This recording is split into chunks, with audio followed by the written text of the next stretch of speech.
What's up, everybody? It's your host, Brent Bilski, a.k.a. Double Year, the One Tin Soldier. So many things to get into, as always, today. I am so excited. I get to talk about the ladies. Ooh, it's yeah, WNBA season is back, and I'm excited about it. Lots of people are talking about it. We got to get into it. Caitlyn versus Angel year 2 has already caused some shit, and I want to get into it because I think it's very interesting. A lot of people want to bring up, is it a race thing? I thought of one thing as a Clark fan that made me go to sleep comfortably at night, and I'll explain to you why. At least for me, I know this has everything to do with just on the court, not off. We'll talk about it. Cheryl Swoops. Oh, Jesus. Cheryl re-entered the chat. We'll talk about her, too. Also want to play a game with Caitlyn Clark's 2025 season, let you think what milestone she might actually reach. Of course, got to talk about NBA playoffs. I got an Aaron Gordon story that, man, not enough people talked about that. Should give you chills. Playoff schedule is stupid. It's causing injuries. I thought the NBA loved player safety. I'll talk about that as well. But, man, I'll start off with this. You know, I had this whole goddamn show planned, and I'm watching the game last night. Thanks a lot, crazy-ass playoffs, because this was absolutely nuts. The Indiana Pacers, New York Knicks. And, you know, they say history can repeat itself, and last night is apparently no different in the Pacers-Knicks rivalry that a lot of people talked about the history, but if you can pop up this first video here for me. If you squint your eyes, that looks like... Uh-oh. Reggie's back. Reggie's back in the form of Tyrese Haliburton. That was unbelievable. Unbelievable. Can you even... I mean, good God. Hits the shot, bounces off the back of the rim, somehow goes in. They thought it was a 3, it was a 2, but still all momentum was theirs. They take it into overtime. Next thing you know, the Pacers get a stranglehold literally on the series as Hallie's doing the old Reggie choke sign to everybody out there in the audience, and it was absolutely unreal. So much fun to watch as, again, rally 14 points in the final 2 minutes and 51 seconds, go on to overtime to win 138-135. And look, the Knicks are probably tired, and a lot of people were talking about that. That is part of the series that does need to be discussed. Those guys take on quite a load. Quite a load. Well, Van can handle quite a load. I mean, look, only 7 of them play. That's a very short rotation, and the top 5 players average 38 minutes. Brunson, 39 minutes against a young Indiana deep team that likes to run. They remind you of a bunch of, like, 10th graders playing JV ball. They can just go back and forth and never stop. Literally, the pace is killing the New York Knicks, and they're in big, big trouble. And the other question that needs to be answered here is Jalen Brunson got the clutch player of the year, and Haliburton, going all the way back to the Olympics now, has an argument that he has been underrated, that he has not been treated properly all the way from Steve Kerr on and not been respected. Is he truly the Mr. Clutch in being able to prove himself? Because, good God, now Jalen Brunson got the votes. He got it, just so you know. He won the award this year, Clutch Player of the Year, and Jokic was second, Anthony Edwards was third. The interesting fact is that Tyrese Haliburton was not even voted in the top 12. And not only was that shot crucial last night, Tyrese Haliburton has now become the first player since 1998 and some guy named Michael Jordan to hit 3 game-tying or winning shots in the final 5 seconds of the fourth quarter or overtime in one playoff season. Matter of fact, he's made 5 of 6 shots to take the tie or the lead in the final 90 seconds of the playoffs this year, and is 10 for 11 shots to take the lead or tie it in the final 90 seconds in the regular season. So combine that, in the final 90 seconds to take the tie or get the lead, Tyrese Haliburton is 15 of 17 this year, 88% total in clutch shooting. I mean, Jesus Christ, not to mention, dude, he reminds you a lot of like a Nash. I heard other people make that comparison. I think that's fair, taking a small market team, making everyone around him better. The Pacers have no damn business being here. They're nothing but B-plus players surrounded by what I thought was an A-minus guy. But, man, in a time when the NBA needs stars and could use new faces, Tyrese Haliburton is starting to prove himself, and even having the moxie and the showmanship to do the Reggie choke, I thought was a very, something that's crucial to kind of building stars.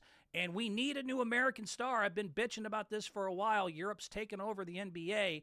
This kid is only 25 years old. He's likable. In case y'all missed, in the last situation when the Knicks fans were beating up that Pacers fan in New York after they were celebrating their win, Haliburton was nice enough to personally go out of his way to go get that fan tickets to go to their next game and support him. So you like stuff like that off the court. I love that he's entwined with Caitlyn Clark, Indiana, home of basketball, has a lot of good things things to root about themselves. I'm a WWE fan. He's actually a big WWE guy. They had to square off with Brunson last year, not to mention he'll be part of the video game. So he gets all of the outside factors and really seems to maybe be pushing himself now into that conversation that he wasn't in just a week ago, because now I'm starting to look back at his numbers and go, dude, this guy is clutch. He's real. The Pacers look real. And so he might be that next star, along with, say, an Anthony Edwards, if he's able to get past Oklahoma City to kind of push into the new LeBron and Steph. We shall see.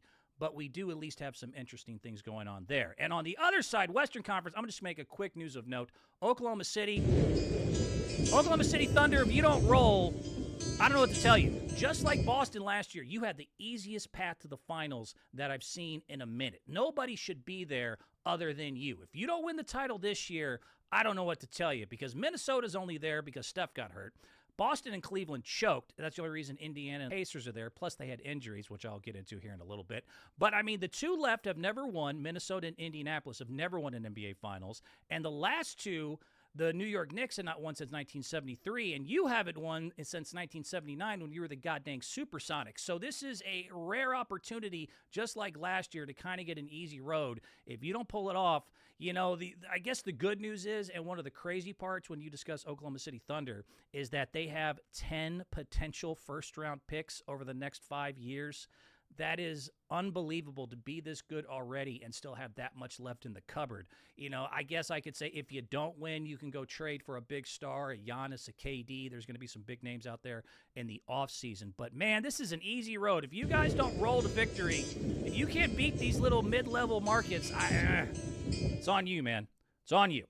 Moving on, though, this is what I wanted to start the day with, talking about NBA playoffs. And I want to talk about Aaron Gordon and the story of his playoff redemption.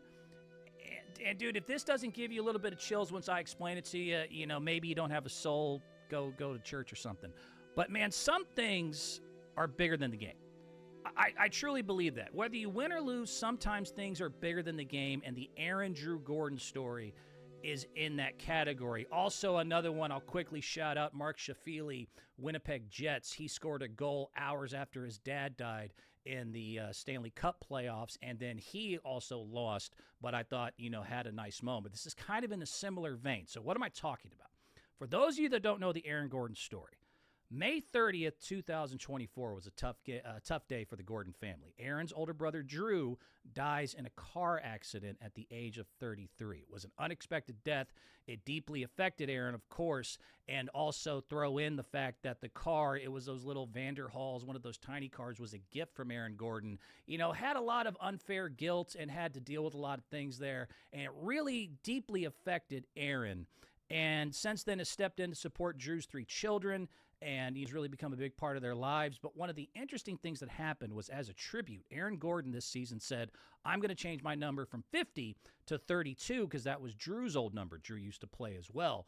And I'm going to wear number 32 in his honor and kind of dedicate this season to Drew.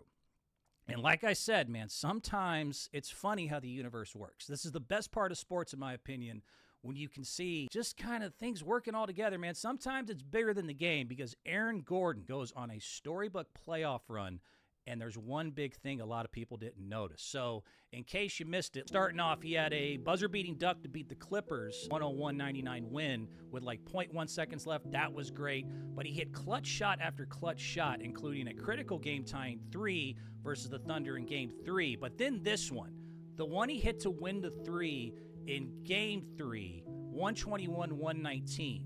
Like I said, he's number 32. When that ball went through the basket, there was 3.2 seconds left. I'm going to repeat that. He changes his number to 32. When that game-winning shot went through the basket, there was 3.2 seconds left on the clock. I don't know what exactly that means, but I know that's like straight out of the movie The Sixth Man, of like the brother comes back to inspire and help the other brother. I mean, you know, AK all the way. I got visions of 90s movies, and that is something that is truly out of, it's coincidental. You can argue all sorts of things, argue whatever you want, but man, he had a great run, and to hit his biggest shot with 3.2 remaining on the clock after changing his number to 32, It's interesting. It's something that makes you wonder about kind of how the world spins and everything goes. And I thought it had to be mentioned because it was an unbelievable story. Not only did he do all that, he then tried to tough out, went through a grade 2 hamstring game in game 6, even though he was very hurt, and still was able to have 11 points in 25 minutes. Over the playoffs, averaged 16.8 points, 7.3 rebounds, 2.9 assists. And he did not win the title. But in my opinion, Aaron, you did everything you had to do. I think you did your brother very proud. You gave the number 32 some honor and a hell of a run. Hall of Fame coach Morgan Wooten once said, you learn from losing more than winning. You learn how to keep going. And I think Aaron Gordon was able to show us all that and kind of give us a moment and was unbelievable. When I saw that, man, it was 3.2 on the clock. That was goosebumps. I got goosebumps watching that. So shout out to Aaron Gordon. That was a hell of a thing that I don't think enough people are talking about.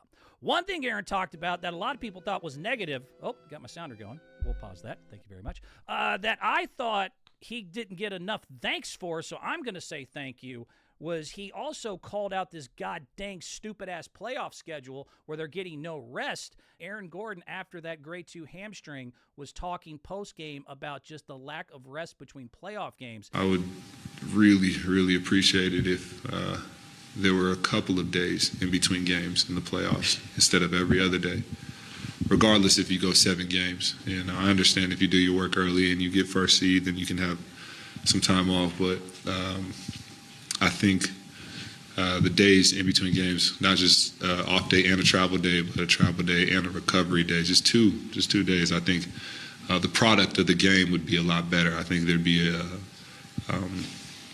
just a better product on the floor, just to give all these professional athletes just one more day of rest, and you would see a higher level of basketball, probably less blowouts. I mean, I don't know what he said wrong or why y'all got pissed off, because he is exactly right. Because the NBA playoff schedule goes against everything I've been told by the NBA, which is, man, we care about player safety and yada, yada, yada, and it makes no sense. I brought this up last week. I was saying, look at the Golden State Warriors schedule. That's my team, so it was a perfect example of what I was talking about.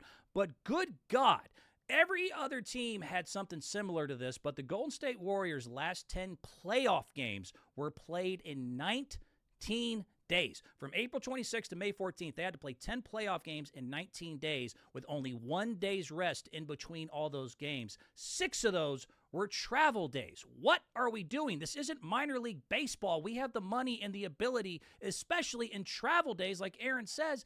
Dude, give them 2 days rest. I mean, anybody been on a flight? It's not exactly the most relaxing, and yes, they're going to have the private jets and everything else. But point being, there's no reason to just condense all these games one after another, and Steph Curry, who had never had a hamstring injury, ends up getting a hamstring injury, and he is far from the only star that got hurt because of this dumbass schedule that I don't even understand why we're doing it. The other 4 toughest schedules in the NBA, besides Oklahoma City Thunder, who just a bunch of young kids and they're just able to run their butts off, led to injuries with almost every major market team. Denver Nuggets, Aaron Gordon, as aforementioned, had the hamstring injury. Lakers had one of the toughest playoff schedules with no rest. LeBron gets an MCL sprain. The Celtics, who were supposed to repeat, completely wore down. Jaylen Brown now needs knee surgery. Jason Tatum ripped his Achilles. The Warriors, again, Steph Curry never had a hamstring injury. Suddenly he had a hamstring strain. That was the first of his career. Not to mention Damian Lillard tore his Achilles. Donovan Mitchell had a calf strain. Almost all of those are non-contact injuries, which means those are fatigue-based injuries. You are wearing these players down.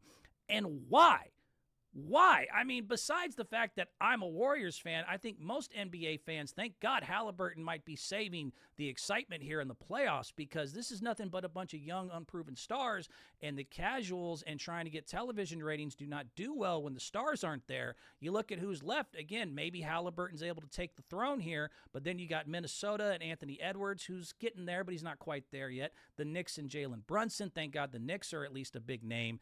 And OKC and SGA, nobody's watching that. No one really cares about the Thunder. No offense to the Thunder. So there's no going to be attention in ratings, and the stars were, I think, unfortunately wore down and injured. And yes, they're older, and I understand that also plays into the factor. But when there's this many non-contact injuries, and I look at multiple schedules where they have travel days and they still only get 1 day's rest, I am with Aaron Gordon. This makes no sense. And I would also ask, why are we even doing this? Why are we pushing it? There's nothing the NBA playoffs interferes with other than hockey, which that really doesn't correlate fan to fan. And the start of MLB or the WNBA season, there's no NFL to worry about. There's too many double, triple headers besides, in my opinion, early on, where it kind of, the games don't have the same effect when there's three. I think you could also isolate and tell the stories better if you spread the games out a little bit better. But the biggest hypocrisy is that I thought the NBA lectured me up and down about player safety. I thought that was something they're like, oh, we got to make sure these players, no.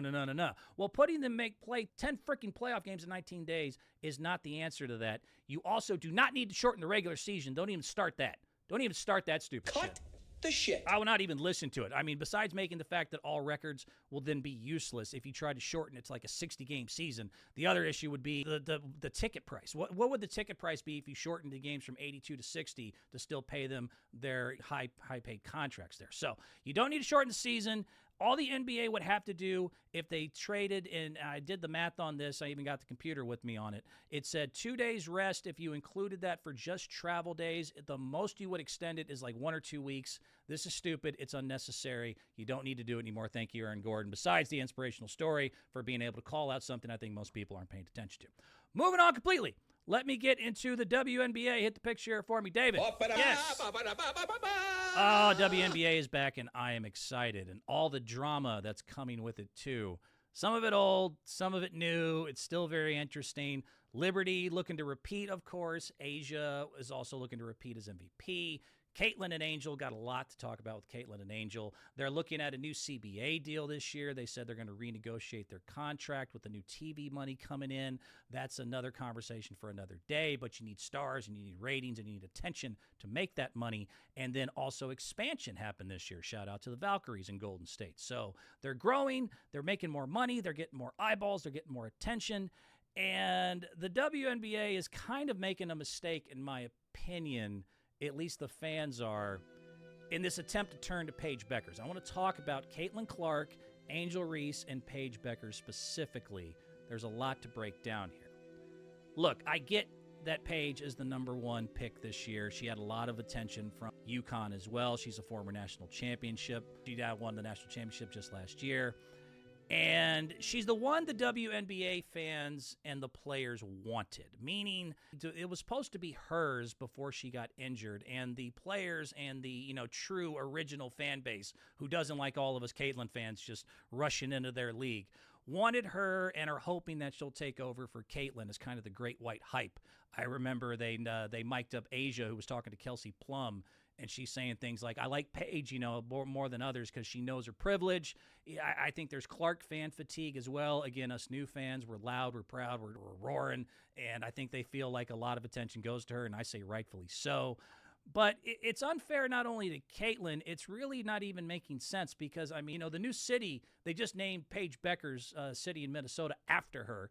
That city she lives in Minnesota and where she's from is only a 3-hour drive from where Caitlyn lives. They're both from the Midwest. They're both nice people. I've never heard Caitlyn say or do anything other than the right thing and speak out against some of the issues that people seem to have a problem with when it comes to some of the new fans of the WNBA and Caitlyn Clark. But for whatever reason, they decided it's going to be Paige. Going to be Paige, going to be Paige. We want Paige, we want Paige. The only problem is she's not Caitlyn. You got to just, in a time when you need attention and you're looking for money, this idea that you get to choose your once-in-a-generation talent is not only entitled, it's almost comical because there's nothing that really compares to what Caitlyn has done so far in the WNBA. The only ones that have been able to make sense is like Michael Jordan in the NBA, but even then he didn't rise that quickly. Wayne Gretzky in the NHL, and Tiger Woods golf is the best one because nobody watched golf the way they did once Tiger Woods showed up. So while I like Paige Beckers and while I root for the Dallas Wings, if you could hit this video here for me, she's not Caitlyn. And it's not even close. And I'll say it one more time, and I'll go all the way back college to college here. Paige Beckers is not Caitlyn Clark. She's good, but she ain't Caitlyn. And I'll break this down one more damn time if y'all need to hear it. First of all, just look at their career averages over college. Caitlyn averaged 28.4, 7.1, 8.2. Paige only averaged 19.8, 4.7, 4.6. Caitlyn Clark was the only player, men or women, in NCAA history with 3,000 points, 1,000 assists, 800 rebounds in a career. Paige wasn't close to any of those. And yes, Paige won the national title. I know, Paige won the national title with UConn, with stars galore, and I'll get into that. But in the meantime, I'll let people like Steph Curry and Larry Bird know they ain't shit because they took a small school that had no hope very close to winning the national title, but they didn't win it, therefore it doesn't count. I'll get back to that. Getting back to a direct comparison to their games, Caitlyn Clark was the all-time leading scorer in NCAA history, men or women's. All right, she scored 3,951 points. She's the all-time NCAA Division I leading scorer. She passed Pete Maravich, Kelsey Plum, Lynette Woodard. Paige Beckers didn't even get to 2,000. Caitlyn Clark has the most points in a single season as well. Senior year, 1,234 points, is also the most ever in an NCAA season, men or women. Paige, by the way, only had 854. She also passes the ball much better than you give her credit for. 1,144 career assists, was top 5 all-time in NCAA women's history. Paige only had 561. Three-point shooting's not even close. Clark finished with 548 threes, most made in NCAA history. Again, also the average distance was insane. The logo threes is actually more exciting to me than the dunk, and nobody does it better than Caitlyn. Matter of fact, she made shots from an average distance longer than Steph Curry, Trae Young, or Damian Lillard did in the NBA. So she's able to pull from range, make them more, 548 to only Paige's 236. Do I even need to talk about the viewership and cultural impact? Like I said, other than like maybe Michael Jordan and Tiger Woods golf, I have never seen an impact visually and culturally like Caitlyn Clark had when you consider the fact that in the 2023 NCAA title game, they got a record 9.9 million. Then next year, she was able to up that when her and Angel rematched to 12.3 million. Then after that, they got 18.7 million in the national title game. The most Paige ever got was something around 8 to 9 million. So even visually, she doesn't have the impact. Triple doubles. Caitlyn Clark had 17. Paige had 0, not 1. Matter of fact, Caitlyn Clark was the first player ever to record multiple 40-point triple-doubles, one of those in an NCAA tournament game where she really needed it. Speaking of the NCAA tournament, Caitlyn beat her head-to-head in the Final Four. I think that's worth mentioning. And people will say, oh, well, Paige had a great run, too, this year. She had 3 straight 30-point games. Awesome. Caitlyn had 4 in her run. Only ever to go back-to-back 40-point games in the NCAA tournament. Again, one of those was a triple-double. Paige had 149 points in the NCAA tournament. One of the best runs ever. Cool. She's still 42 shy of Caitlyn's all-time 191. Not to mention this part, Paige was only the 3rd leading scorer on her team in the 2 most crucial games, Final Four and championship game. She was outscored on her own team by Sarah Strong and AZ Fudd, both 5-star recruits. And I mention that because everyone likes to bring up the national title victory versus Caitlyn not having it. Talk about a difference in amount of talent around you. Both AZ and Sarah, who again beat her and were more impactful in those games scoring-wise than Paige Beckers was, are not just 5-star recruits, they were number 1s overall in each of their years. UConn has had 10 5-star recruits in the 4 years that Paige Beckers was there. Caitlyn, by the way, not only beat Paige Beckers, she had 2 national title appearances with Iowa, and she only had 3 4-star recruits and 1 3-star and no 5-stars. Do you get what I'm saying? She did the most with the least. She set every record you can think of, men and women's. You couldn't find anyone doing it, hitting from like 30 feet out, hitting clutch moment after clutch. I mean, I don't. Is that too much? I mean, is there anything else? Can I just throw the gavel down? I like Paige Beckers. She ain't Caitlyn. Y'all got to get over the fact that you want to pick your star. It's Caitlyn Clark. This girl's once in a generation, and I don't even get all the hate sometimes, but it's out there. I think Paige can be very good, but it's still not the same thing. And what's funny to me is that no matter what, she still gets a lot of hate. I mean, she just tied another record in the WNBA. Her success is continuing, where she had the most 20 points in 10 assist games. I thought this was a fun one. She was able to get 20-point and 10 assist games. She got 10 of them, tied the all-time record in just 41 games. The previous record holder took 430 games to get to where Caitlyn did in just 40. I mean, it's hard to not just roll your eyes at some of the nonsense, because I get that a lot of people don't like the fans that she brought, the originals. They think we're mean. We think we're, there's a lot of accusations of racism. I would argue that I think people have just gotten so into the Caitlyn and Angel rivalry and the fever and everything else that they're just treating it like we do the male sports world, where just look at any Twitter feed of any athlete who doesn't have a good game or the rival of that team. We're ruthless, we're mean. I think there's actually an equality in the way that you're starting to get some of the comments and things, because we're treating it like a sports. We're treating it like we do, and we all talk shit and we're mean to each other. It's just kind of what guys do when we're fans of something. And again, you don't appreciate the box office of Caitlyn.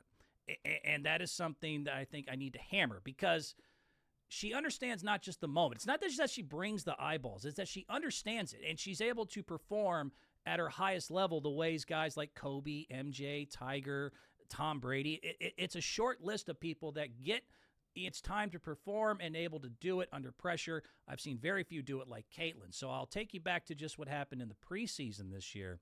If you can hit this video here for me. Talk about box office. So in a preseason game, she was able to not just handle the moment. It was May 4th. She returned back to her old Iowa for a preseason where they sold out Iowa, 15,000 in attendance. Average ticket price was $440 for a WNBA preseason game versus Brazil. Some of those ticket prices were $2,300. They got 1.3 million viewers for the preseason, more than the WNBA Finals Game 1 got, and she repeated her record-making shot. Y'all remember when she set the scoring record and they put the 22 on the floor there for the logo? In the preseason game, in front of that sellout crowd, she repeated the exact same shot from 36 feet. I mean, that is, again, like, to be able to just pull that off, like that's nothing. That was a 36-foot shot off the dribble, person in her face, and nailed it just like she did a year ago in front of the Iowa crowd. You know, the people that remember seeing that the first time when she did it the year prior and broke the scoring record. The girl just gets it in a way that's just Steph Curry. She's Steph Curry in a ponytail. I have no idea why people seem to have so much issue with her. But I thought this would be fun. Like I said, now I can get to this. I want to play a game. We're going to play a game called the Caitlyn Milestones of 2025 game. And yes, got the little soft face. I want to play a game. Let's have some fun with this. I'm going to give you the top 5 things from least to most realistic milestones that I think Caitlyn can reach in 2025. So we'll start with the least likely, and we'll move it all the way down to the most likely.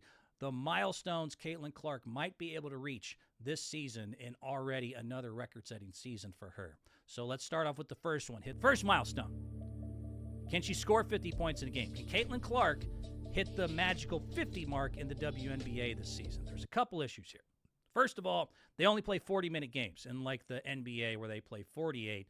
Average total score in the WNBA is only 83 points versus 115 in the NBA. So 50 is truly like 60 or 70 when you do the math in an NBA game. And it's only happened 3 times. A'ja Wilson tied the record with 53.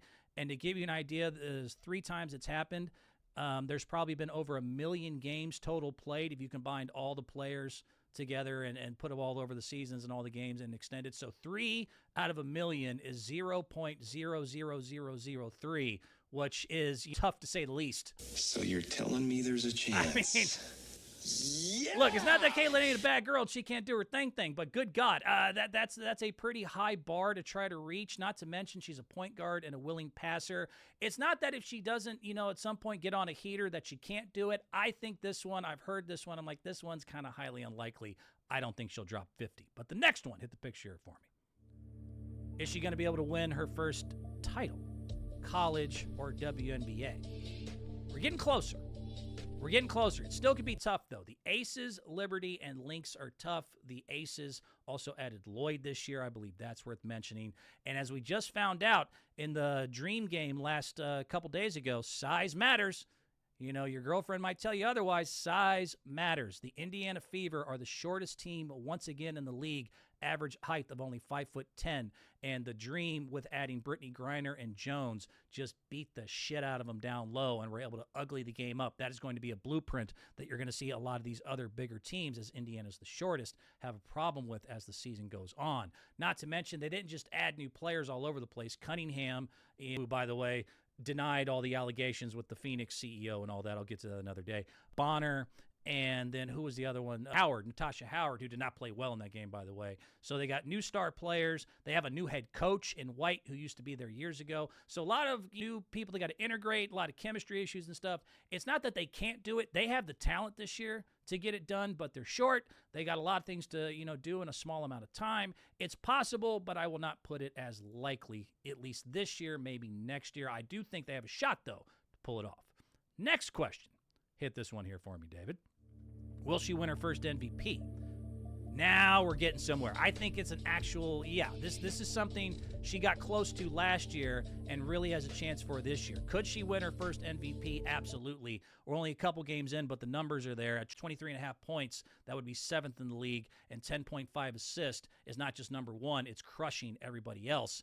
And so the reasons why I say yes is that also the Fever are going to be good enough this year. A lot of people ask Jokic, who had an unbelievable year this year, but Denver wasn't a top seed, that a lot of people do not want to give you the award if you're even at the middle of the pack. I do think the Fever are at least top 4 and could have the best record in the league if things work out the way that we hope. And so you combine that with the fact that she's always, even last year, is number one in what is called points created, when you combine points and assist, which basically means I'm handling all the responsibility offensively on the floor. She was number one last year. She's even farther in that lead this year. So there's a lot of reasons that I would say yes. In case you're a fan and you want to know, the reason I would say no is that she does have a lot of turnovers. She was number one last year. She's just so similar to Steph. It's funny with the dumb passes and bad decision making sometimes. But also she has a lot of mouths to feed. With all those new stars and new talent comes less opportunity for her to dominate. And A'ja Wilson is A'ja Wilson. I do not want to ever discredit A'ja Wilson, who was the best player last year and is still going into this year the best player in the league. I mean, she was number one in points. She was number one in total rebounds. She was number one in blocks. She was number one in PER. She was number one in win shares. She was like number two in steal. I mean, the girl just stats. A'ja Wilson dominates the league, and the league likes to give MVP to power forwards and centers. I didn't know this, but this is worth mentioning. There's only been 4 guards ever given the MVP award in the WNBA, and no guard has won the MVP in the last 2 decades. Thought that was a fun fact. So her position doesn't help her.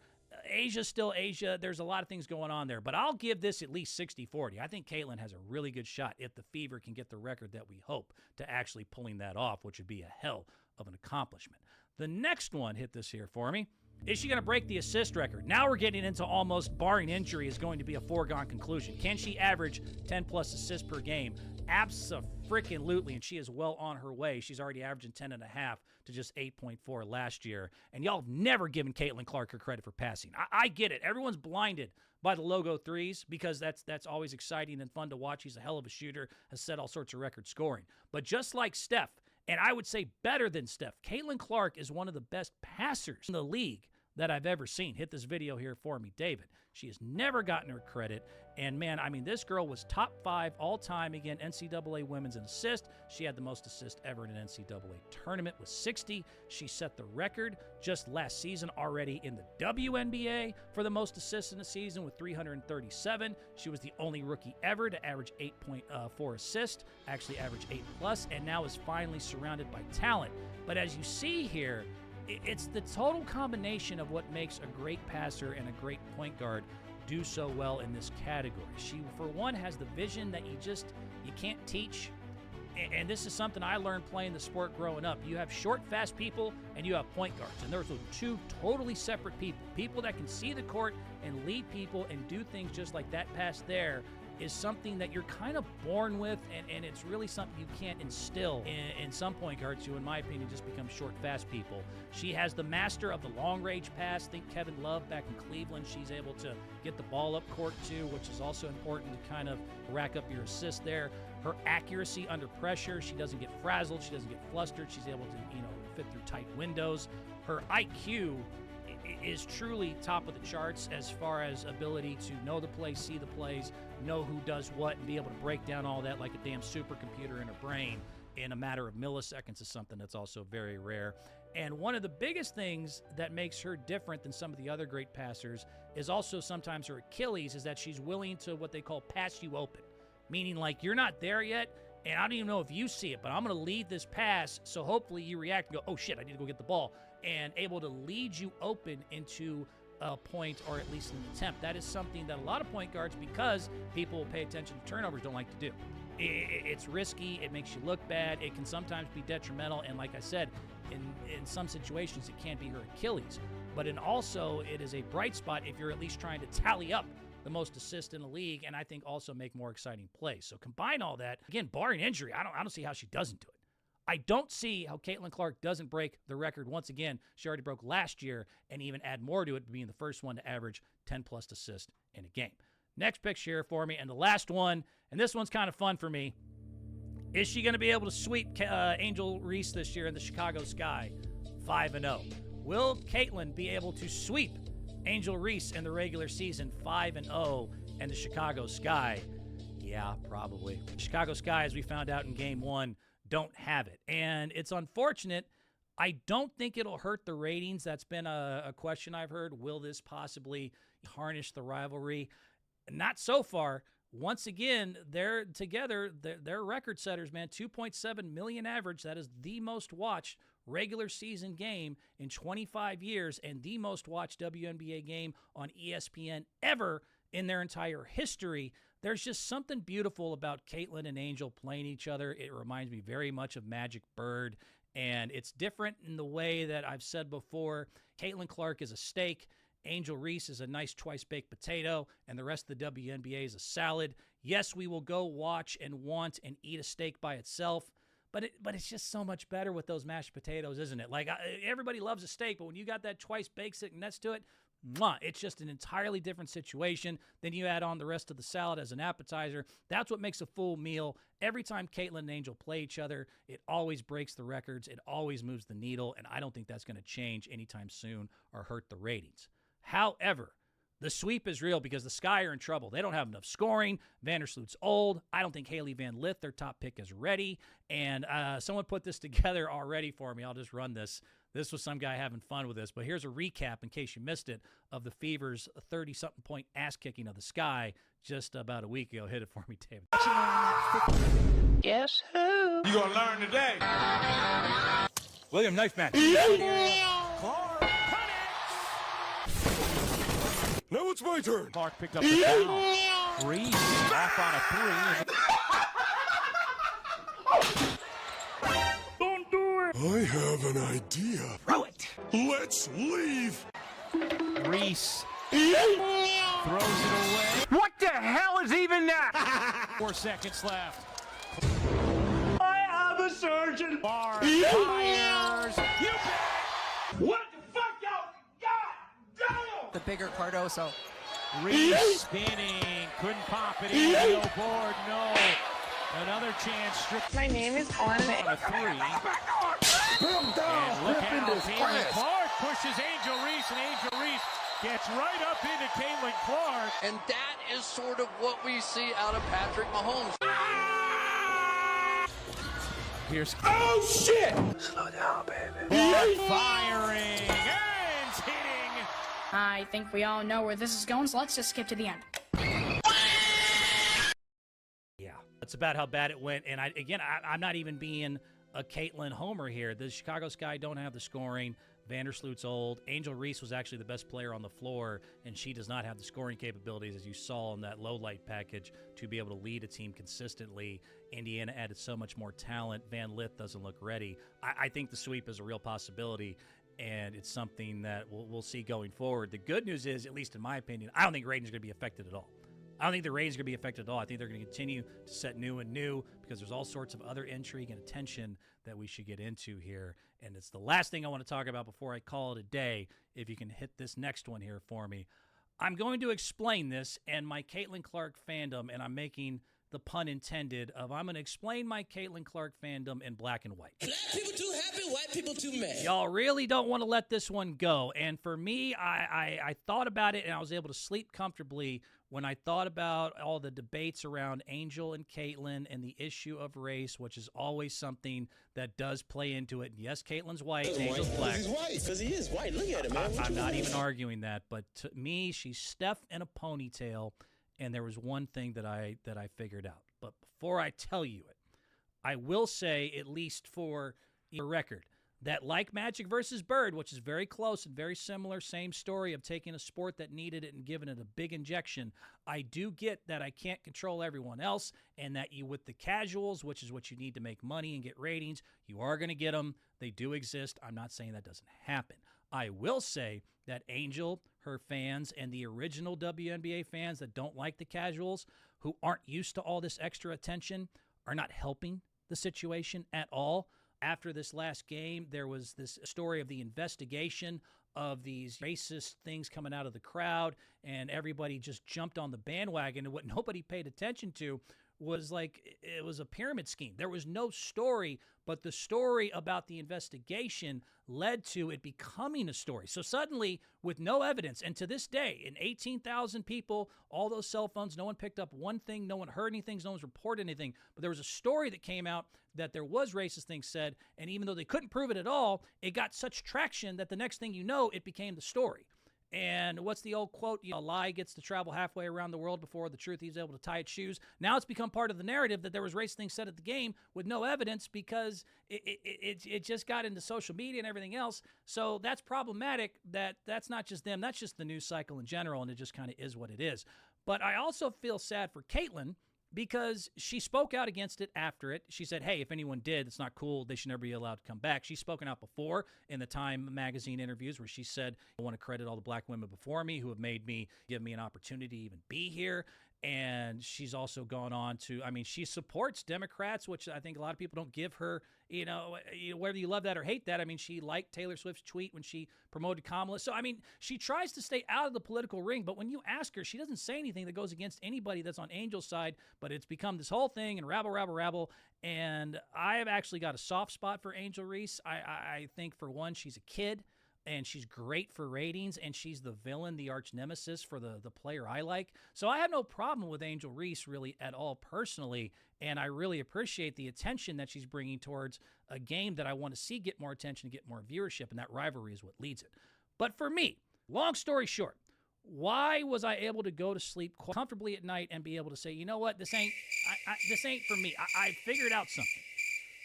When it comes to Caitlyn versus Angel and the whole thing, I know it's not racial because I was remembering I got just as mad at the white girls who gave her shit. I root for her like I root for Steph Curry, and I dislike any of their adversaries. I'm an equal opportunity hater. In the same way I root for Steph, for me, Caitlyn is Steph Curry in a ponytail, and the way I ride for the Warriors is the way I now ride for the Fever, and I don't like anybody who either tries to hit her, talk shit, or give her any sort of problems, and that is what happened in not just the Angel situation, but with some white girls as well, and I was actually madder at them. The more I thought about it, when Breanna Stewart, last year after Caitlyn did her thing, she said, oh, she can't be a GOAT because she hasn't won any rings. I was just like, get the fuck. Okay, first of all, you played at UConn. Second of all, as I've gone through, Caitlyn set every other record in the world. So let me know that Steph Curry and Larry Bird aren't any good after she said, so she pissed me off. And then I had Paige fans trying to tell me, oh, Paige is just as good as Caitlyn. I was like, okay, you guys are reaching. And I ended up kind of getting, adversarial towards Paige Beckers. And then Diana freaking Taurasi, she bothered me more than Angel. Diana Taurasi has bothered me more when it comes to the Caitlyn Clark haters and beef more than Angel Reese has ever had because she is like 40 years old. At least Angel, again, is a kid. She's never gotten in any trouble. Yes, she has her kind of immaturity sometimes, a la Draymond Green or Dylan Brooks, but it's good for, again, the W. It's good for marketing. It's good for her brand. It brings ratings. I have a soft spot for Angel Reese. Diana Taurasi is an old hater who knew better than to say the stupid shit that she said when she said things like, oh, Paige is better than Caitlyn, obviously, and she took a little sip as she's trying to, analyze the game on ESPN, or when she tried to say last year, oh, this is a grown women's league, I can't wait till Caitlyn shows up and da-da-da-da-da. I was happier than a pig in shit when Caitlyn absolutely dominated her, especially that last game, Phoenix Mercury, when she dropped 29-10 on her head. I had more of that, again, that kind of na-na-na-na-na, take that and shove it attitude with Diana, way more than I ever have with Angel. I like when Caitlyn kicks Angel's ass, but it's not the same level of just visceral reaction. So that was the thing that I kind of was like, you know what? I need to let this go, and I'll let it go now. But like I said, the same way I ride for a Steph Curry, who to this day, Houston Rockets, right here for you. If I ever see Dylan Brooks, if I was bigger, it would be on sight. I do not like the Houston Rockets because of the way they treated Steph Curry, and I've never been accused of anything other than that's my, person I'm rooting for, and they're giving him all types of shit. I don't like them anymore. I flip it now to the W, and suddenly it gets complicated, and I get it. There's a lot of things that still need to be discussed, but for me, no, sorry, because I got just as mad or madder at Brianna or Diana than I ever have of Angel, so I was able to let me just go, okay, call it a day. Last thing. Cheryl Swoops has entered the chat. I got to throw this last one out here. Cheryl Swoops, speaking of all this, has entered the chat. This poor thing, I tried to let her go and, all the Cheryl Swoops comments, but this is too perfect an example of kind of what I'm talking about when I'm saying we're trying to deal with a lot of other things in the WNBA, because Cheryl Swoops, as great as she was, her cognitive dissonance, her confirmation bias, and her ideological blindness towards Caitlyn, and it has roots in real reasons, and I understand it, has become so embarrassingly just obvious. This last one was absolutely crazy. And I feel bad for Cheryl in a way because she's embarrassing herself, and yet because of all the aforementioned issues, I think she believes every word she says. What am I talking about? She went back on Gilbert's show after that last game when Caitlyn hit Angel, and she said 3 things. And so there's a lot in this video, but I want you to pay attention. There's 3 things she's going to say, and I have the video evidence next to it to prove that she is stunningly full of shit in this situation. She's going to say Caitlyn was never hit hard or treated this way in her rookie year, and she's going to say that Caitlyn wasn't even going for the ball in that now infamous flagrant foul against Angel, and she's going to say that Angel wouldn't be upset if somebody else did it to her, or she would be just as upset if anyone else did it to her the way Caitlyn did. So remember those 3 things, and then watch this video of Cheryl talking about that last game with the evidence next to it, and tell me if you don't get what I'm talking about. Hit it for me. Had Angel or anyone else done the exact same type of a foul to Caitlyn, the storyline is different. Well, I don't know. Okay. Here's the problem. No, it is. With these, if we're gonna go back to last year though, Gil, like everybody was like, "Oh my God, they're trying to take Caitlyn out." No, like they were just hard fouls. But it's still body size. But the story, even from guard. So is there not a rule? It's a question of if you're not making a play on the ball, it's a flagrant. Man, come on with that. That was a play on the ball, though. No, it wasn't. She didn't go for the ball. You're holding the ball. She didn't go for the ball. Remember, she's left-handed, so she's coming across her right side. She hit the ball. She did not hit the ball. She grabbed her right arm. Okay, grab the right arm. The ball's in the left hand. Your She didn't go for the ball. Arm, your hand. That means every foul we done foul Shaquille O'Neal. I know who he is. That's a flagrant. I know who he is. I think if anybody fouls Angel like that, she's going to have that reaction. Falling? I don't think so. No, she don't jump up like that. She feisty. Are you saying she flopped a little bit on that? It has nothing to do with the fact that it had nothing to do with the fact that it's Caitlyn. Yes, I don't care. No, it wasn't. Yes, it does. No, it wasn't. 100%. No. Yes. No. Her reaction, absolutely. A little bit more, too. So the girl pushed in her chest. She didn't acknowledge her. Because she was... They're not supposed to be nice to me. I hope y'all know that. They're not supposed to be nice to me or lay down because I'm Angel Reese or because I'm a rookie. Like, thank you, AT, for sending the message to me because I got back up and I kept going and kept pushing. Like, I'm going to play that last video one more time, then I'm going to call it a day. But in case you missed it, because just like Cheryl just said, she would get just as mad if anyone else did it to her. That was when Alyssa Thomas clotheslined her. And she actually thanked Alyssa Thomas versus wanted to fight Caitlyn, yet they're not separate situations or Caitlyn isn't in her head. Play that last thing for me. they're not supposed to be nice to me. I hope y'all know that. They're not supposed to be nice to me or lay down because I'm Angel Reese or because I'm a rookie. Like, thank you, AT, for sending the message to me because I got back up and I kept going and kept pushing. Like, definitely had something in her head and definitely felt a certain type of way when it was Caitlyn, and all that video proves it. I mean, other than that, I don't know what to tell you other than, you know, so like I said, I feel bad for Cheryl. Sometimes I think it's hard as a media member. You get into these games and you start rooting for people, and it's hard to not show your bias, and I think she did in that situation. So Cheryl, still a legend, still a great player, not that great an analyst, but I wish you well. I got to go. I'll talk to you next week. You guys enjoy yourselves, and we'll see each other again soon. Bye.